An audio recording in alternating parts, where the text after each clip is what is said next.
Hey guys, JK Wargames, and today we're going to look at Old School Tactical World War II for the Western Front 1944-1945. This is the second edition of Old School Tactical, and it's a Shane Logan design. So without further ado, let's look at what's in the box. Before we do that though, just have to say a massive thanks to Mark at Flying Pig Games for sending this to the channel for review. Okay, so what do we get inside the box? Well, we get a lot. This box is absolutely massive. So we've got our dice, we've got terrain charts and infantry combat tables and vehicle combat tables. We've got a rulebook, which is a nice size. We've got a scenarios booklet. Then we get all our tokens, which I've broken some out already.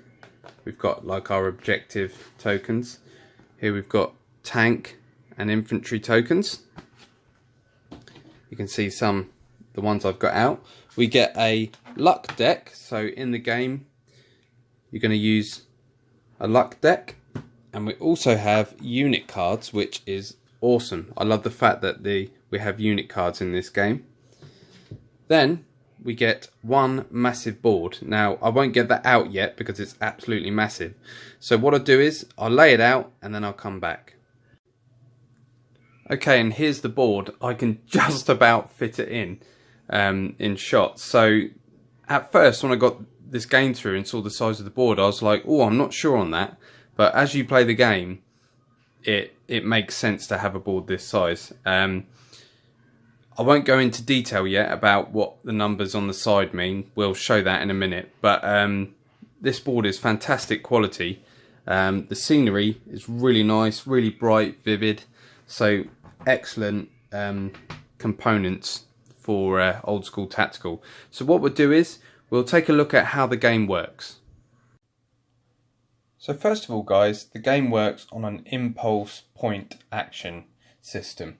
So what we get is, before the game starts, the Germans will roll for their impulse points and the Americans will roll. So in the scenario booklet, it might say the Germans get 1d6 plus 3. So they would roll 1 plus 3, they get 4 impulse points. So you move on the impulse point tracker to 4. And the Americans might get 2d6 roll, they get 6, 7, 8, 9, so they'd have 9 impulse points. Now the impulse points are used to move your units and fire them. So it costs 1 impulse point to move a unit, costs another 1 to fire. If you move units as a group, so they're stacked, it costs 2 impulse points to do that. Or to fire as well, it will cost 2 impulse points. So let's have a look at how the actual combat works. So what happens is, the first player with initiative will use an impulse point or 2 impulse points to perform an action. Then it goes over to the American player. He would do his activation using his points, and then it goes back to the German, then it goes to the American, and so on. So let's just get a little example here. The Americans have 6 impulse points. So we're going to spend 1 impulse point to move this unit. So they can move. They've moved 2 hexes. Now they can move up to 4 movement points. So they've moved to within closer range of the German rifle squad. They're then going to spend another impulse point to fire at the unit. Now how firing works is we take the firepower of the unit, which is the top left number, so it's a 4. The small 6 is the range, and this 4 in the middle is our defense, and this number here is how far we can move. So we know we have a firepower of 4. Now what we do is we compare it to the defense of our target. So the defense, the middle number of the German rifle squad, is a 4. So 4 and 4, there's no modifier. So it's a 0. So then what happens is we roll 2d6 for the American rifle squad. We've rolled 4, 5, 6. So we've rolled 6. This is where we get our infantry combat table. So if I show you here, infantry combat table. So the 2d6 roll, we rolled a 6. So we look for 6, and there's no modifiers, so we go across to 0. So on a 6, a 0 is an S. Now that means that unit will become shaken if they don't pass their gut check. So what happens now is the German unit will perform a gut check. Now the gut check is a 2d6 roll, but it differs in each scenario. So let's just say it's a 7. So they need a 7 or higher. They pass. So they don't become shaken, they're fine. Now, if they did become shaken, they receive a shaken counter, which is here. And they get half fire, and they get half move as well. They would become shaken. Now, let's say they pass their gut check. The play now passes over to the German player. He's now going to use 2 impulse points, because it costs 2 impulse points to fire as a group.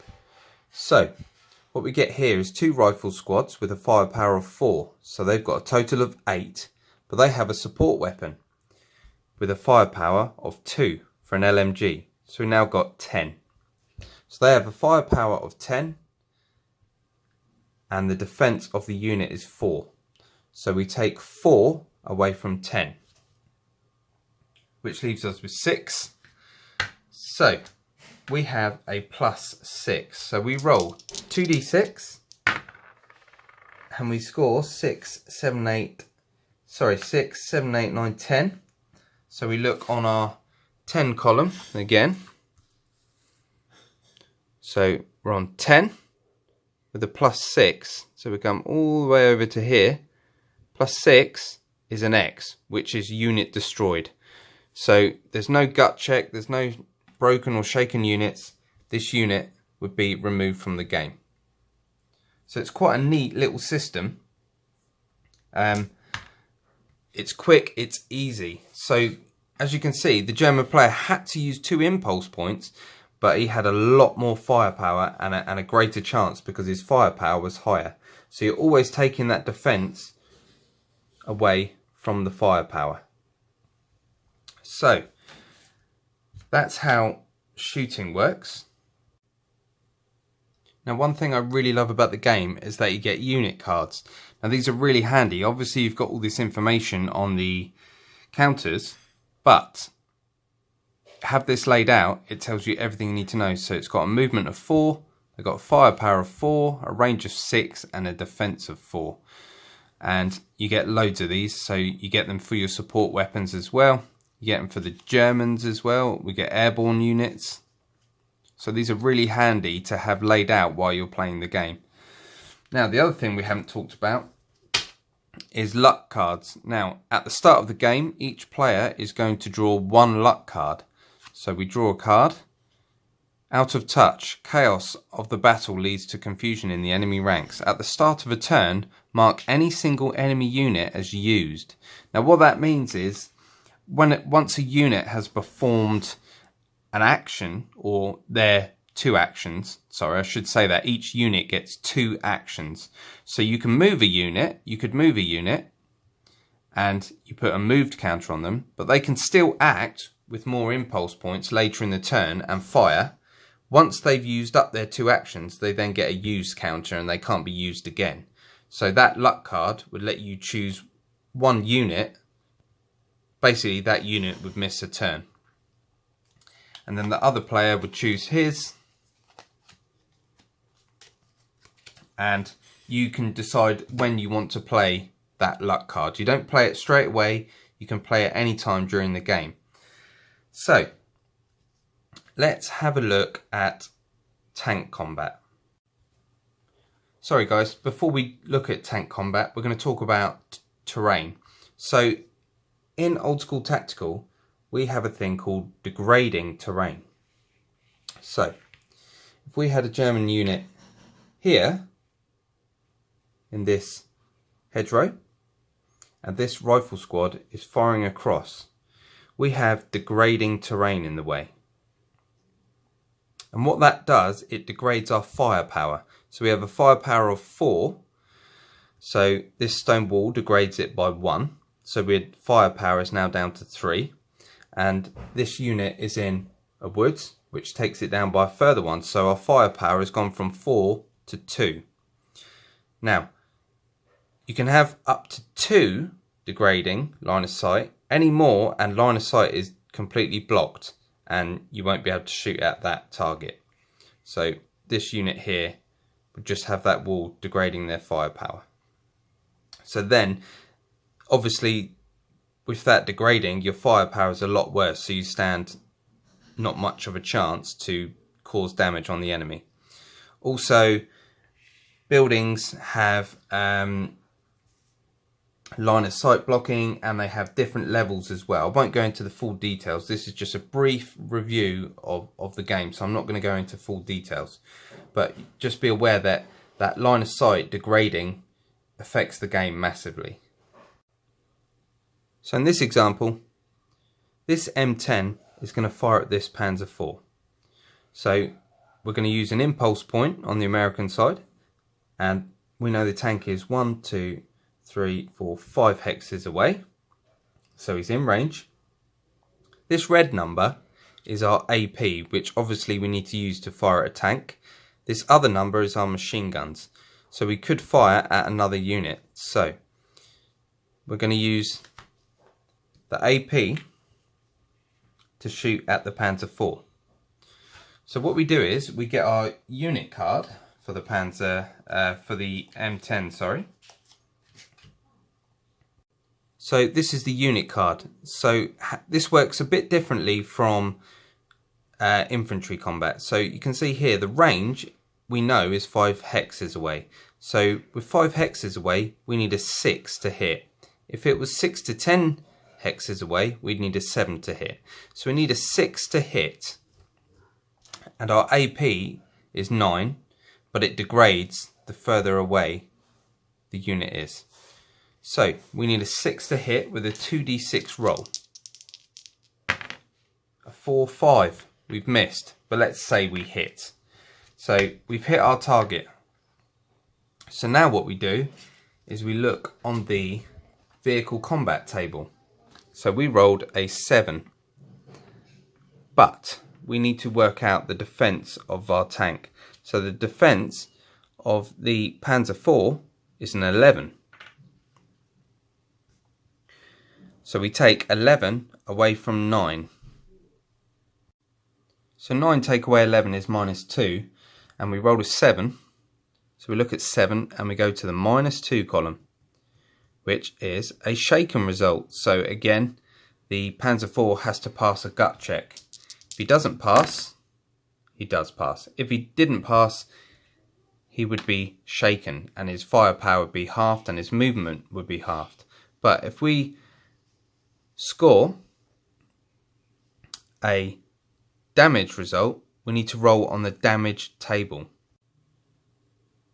So the damage roll, we roll 1d6 and consult the chart. We rolled a 2. On a 2, minor damage, so there's no real effect on the tank. If we had rolled a 3, the MGs are damaged. A 4, our main gun is damaged, so it's going to be harder to shoot. On a 6, abandon roll. So we have to make a roll to see if the crew abandon the vehicle. Now if you've already taken any of this damage, your crew automatically bail out the tank and the tank is left as a wreck. Okay, so let's run through the turn sequence. First of all, we have turn marker. So the turn marker on the side of the board is moved down a turn, and it flips to whether it's who's got the initiative, whether the Germans have or the Americans. Reinforcements, any reinforcements for a scenario become available for the turn. We then get attached leaders, so any leaders that are next to units can be attached to them. They have to be adjacent to them, or they can detach themselves from units into an adjacent hex. Scenario rolls, so any special rolls we have to make. Then any units that are shaken or tanks that have been bogged down, can make a free rally roll, which we're not going to go into, but you get a free chance. You don't have to spend any impulse points. You get a free rally before the turn, really. We then roll initiative, so this happens every turn. We roll initiative, and whoever gets that initiative gets to go first. Both players then will roll their impulse rolls to see how many impulse points they get. We then play through the turn, so activating a unit with an impulse point or 2 impulse points. Play passes over to our opponent, goes back and forth. We then have the close combat phase. Now, that's a separate phase, so you don't use impulse points to activate units for that. So units that have gone into the same hex, they have their own phase to perform close combat, which we won't go into. It's in the rule book. We then remove any unit markers, so any markers of units that are used. So there's obviously going to be a lot of those because all your units will be used up, most of them anyway. We then score victory points if the scenario tells us to. We then end the turn. Extended play check for last turn is a roll of a dice. Each player rolls 1 dice each, and if it equals 7, you play 1 more turn. Then it's the end of the game, and you'd see who has victory. So, how do you score victory in Old School Tactical? By victory points, which I'll show you here, victory points and casualty points. So, in a lot of the games, as I nearly dropped the camera, in a lot of games, you are going to score victory points for objectives. So, in the first scenario, at the end of the game, let's say the Germans score 3 victory points, and whenever a unit takes a casualty, a C result, or an X, a destroyed result, you get a point for that as well. So let's say they got 4 casualty points. You then add them up. So they got 3 plus their 4. So they got 7 points in total. The Americans would then check their victory points, and whoever has the highest has secured victory. So it's a really neat little system. So even if you've, managed to, I've managed to capture all the objectives, I'm going to win. Well, not necessarily, because the other side could cause a lot of casualties on you, and they get more points by casualty points. So I really like that. It's really unique. Nice little idea. So, to wrap things up, let's quickly look at the scenario booklet, because I just want to show you a couple of things. So, in the scenario book, it lists all your scenarios, and there's tons in here. There's loads. And it's really nicely laid out. So you can see the first mission is the Lost Boys, and it tells you what you need. So for the German forces, we need 4 rifle counters, 1 lieutenant, 1 LMG. They enter turn 5, which is the beginning of the game because turns count down. They can enter anywhere on the east map edge. And that's the other thing, the map is not all of the map is used in the starting scenario. So it tells us here, look, map coordinates, G11, Y11, north map edge. So it's almost like you're split into a small section of the board to fight the battle, which I think is really cool. So instead of having 6 boards and you have to flip through them and turn them over, you've just got this one big board. The scenario tells you where to start, where to set your army up, and away you go. So you can see here as well, we've got gut check. So for the Germans, their gut check is a 7. The impulse points, they will roll 2d6. Underneath is the Americans, again, 4 rifles, 2 reduced rifles. Now that's something we didn't touch on actually, I'll just show you quick. If a unit is flipped from a result of being fired at, they go to a reduced state, which is this R here. So their firepower is reduced by 2, look, they've gone down to 2. So that their firepower is a lot less. So you can see the gut check for the Americans is higher. They need an 8 or more to pass, and their impulse points is 1d6 plus 3. And victory, control hexes are worth 2 victory points each to the Germans and 3 victory points each to the Americans at game end. Player with the highest total of victory and enemy casualty points at game end is the victor. And you get your special rules as well. American player sets up first. Control hexes are American at scenario start. So it's there. Really easy to follow. So what are my thoughts on the game? I think it's fantastic. It's different to what I've played before. I found it a little bit difficult at first to get my head round. Once I got my head round, it's a really simple system.